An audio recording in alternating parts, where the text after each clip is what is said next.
अथ चतुर्थोऽध्यायः। महर्षि व्यास का असंतोष। व्यास जी कहते हैं, उस दीर्घकालीन सत्र में सम्मिलित हुए मुनियों में विद्या वियोग वृद्ध कुलपति ऋग्वेदी शौनक जी सूत जी की पूर्वोक्त बात सुनकर उनकी प्रशंसा की और कहा। शौनक जी बोले, सूत जी, आप वक्ताओं में श्रेष्ठ हैं तथा बड़े भाग्यशाली हैं। जो कथा भगवान श्री सुखदेव जी ने कही थी, वही भगवान की पुण्यमयी कथा कृपा करके आप हमें सुनाइए। वह कथा किस युग में, किस स्थान पर और किस कारण से हुई थी? मुनिवर, श्री कृष्ण द्वैपायन ने किसकी प्रेरणा से इस परमहंसों की संहिता का निर्माण किया था? उनके पुत्र सुखदेव जी बड़े योगी, समदर्शी, भेदभाव रहित, संसार निद्रा से जगे एवं निरंतर एकमात्र परमात्मा में ही स्थिर रहते हैं। वे छिपे रहने के कारण मूढ़ से प्रतीत होते हैं। व्यास जी जब संन्यास के लिए वन की ओर जाते हुए अपने पुत्र को पीछा कर रहे थे, उस समय जल में स्नान करने वाली स्त्रियों ने नंगे सुखदेव जी को देखकर तो वस्त्र धारण नहीं किया, परंतु वस्त्र पहने हुए व्यास जी को देखकर लज्जा से कपड़े पहन लिए थे। इस आश्चर्य को देखकर जब व्यास जी ने उन स्त्रियों से इसका कारण पूछा, तो उन्होंने उत्तर दिया कि आपकी दृष्टि में भी तो अभी स्त्री पुरुष का भेद बना हुआ है, किंतु आपके पुत्र की शुद्ध दृष्टि में यह भेद नहीं है। कुरुजांगल देश में पहुंचकर हस्तिनापुर में वे पागल, गूंगे तथा जड़ के समान विचरते होंगे। नगरवासियों ने उन्हें कैसे पहचाना? पांडव नंदन राजर्षि परीक्षित का इन मौनी सुखदेव जी के साथ संवाद कैसे हुए? इसमें वह भागवत संहिता कहाँ गई? महाभाग श्री सुखदेव जी तो गृहस्थों के घरों को तीर्थ स्वरूप बना देने के लिए उतनी ही देर उनके दरवाजे पर रहते हैं जितनी देर में एक गाय दूही जाती है। सूत जी, हमने सुना है कि अभिमन्यु नंदन परीक्षित भगवान के बड़े प्रेमी भक्त थे। उनके अत्यंत आश्चर्यमय जन्म और कर्मों का भी वर्णन कीजिए। वे तो पांडव वंश के गौरव बढ़ाने वाले सम्राट थे। वे भला किस कारण से साम्राज्य लक्ष्मी का परित्याग करके गंगा तट पर मृत्यु पर्यंत अनशन का व्रत लेकर बैठे थे? शत्रुगण अपने भले के लिए बहुत सा धन लाकर उनके चरण रखने को की चौकसी को नमस्कार करते थे। वे एक वीर युवक थे। उन्होंने उस दुस्त्यज लक्ष्मी को अपने प्राणों के साथ भला क्यों त्याग देने की इच्छा की? जिन लोगों का जीवन भगवान के आश्रित है, वे तो संसार के परम कल्याण, अभ्युदय और समृद्धि के लिए ही जीवन धारण करते हैं। उसमें उनका अपना कोई स्वार्थ नहीं होता। उनका शरीर तो दूसरों के हित के लिए था। उन्होंने विरक्त होकर उसका परित्याग क्यों किया?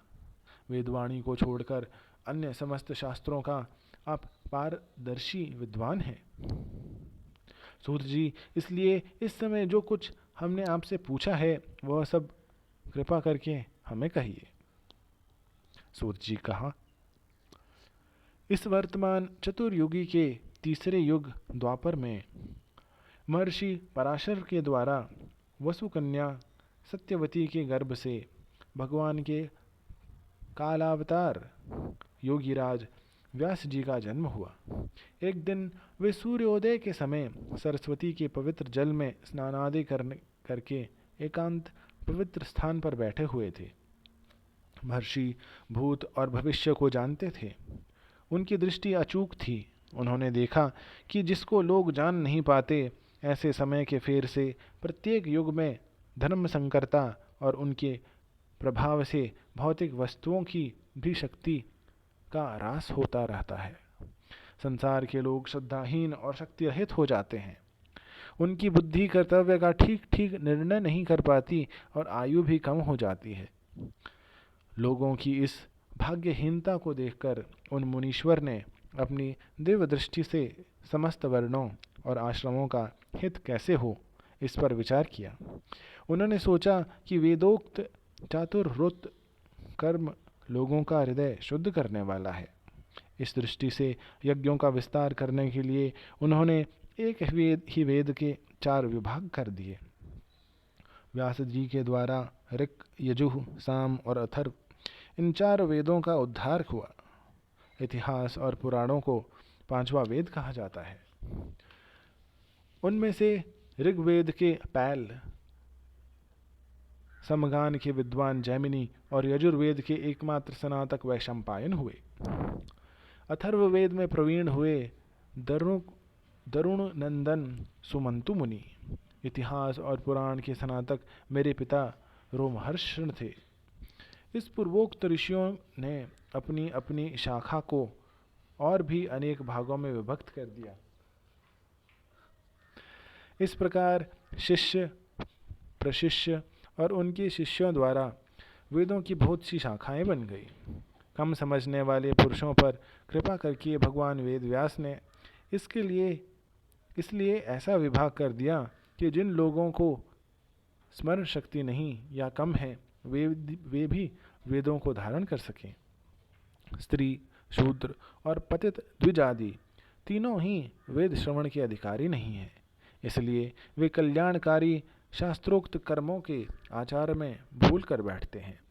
अब इसके द्वारा उनका भी कल्याण हो जाए, यह सोचकर महामुनि व्यास जी ने बड़ी कृपा करके महाभारत इतिहास की रचना की। शौनक आदि ऋषियों, यद्यपि व्यास जी इस प्रकार अपनी पूरी शक्ति से सदा सर्वदा प्राणियों के कल्याण में ही लगे रहे, तथापि उनके हृदय को संतोष नहीं हुआ। उनका मन कुछ खिन्न सा हो गया। सरस्वती नदी के पवित्र तट पर एकांत में बैठकर धर्मवेत्ता व्यास जी मन ही मन विचार करते हुए इस प्रकार कहने लगे। मैंने निष्कपट भाव से ब्रह्मचार्य आदि व्रतों का पालन करते हुए वेद, गुरुजन और अग्नियों का सम्मान किया और उनकी आज्ञा का पालन किया। महाभारत की रचना के बहाने मैंने वेद के अर्थ को खोल दिया है, जिससे स्त्री, शूद्र आदि सभी अपने अपने धर्म कर्म का ज्ञान प्राप्त कर लेते हैं। यद्यपि मैं ब्रह्म तेज से संपन्न एवं समर्थ हूँ, तथापि मेरा हृदय कुछ अपूर्ण काम सा जान पड़ता है। अवश्य ही अब तक मैंने भगवान को प्राप्त कराने वाले धर्मों का प्रायः निरूपण नहीं किया है। वे ही धर्म परमाहंसों को प्रिय है और वे ही भगवान को भी प्रिय हैं। श्री कृष्ण द्वैपायन व्यास इस प्रकार अपने को अपूर्ण सा मानकर जब खिन्न हो रहे थे, उसी समय पूर्वोक्त आश्रम पर देवर्षि नारद आ पहुँचे। उन्हें आया देख व्यास जी तुरंत खड़े हो गए। उन्होंने देवताओं के द्वारा सम्मानित देवर्षि नारद की विधिपूर्वक पूजा की। इति श्रीमद्भागवते महापुराणे पारमहंस्यां संहितायां प्रथमस्कन्धे नैमिषारण्योपाख्याने 4थोऽध्यायः।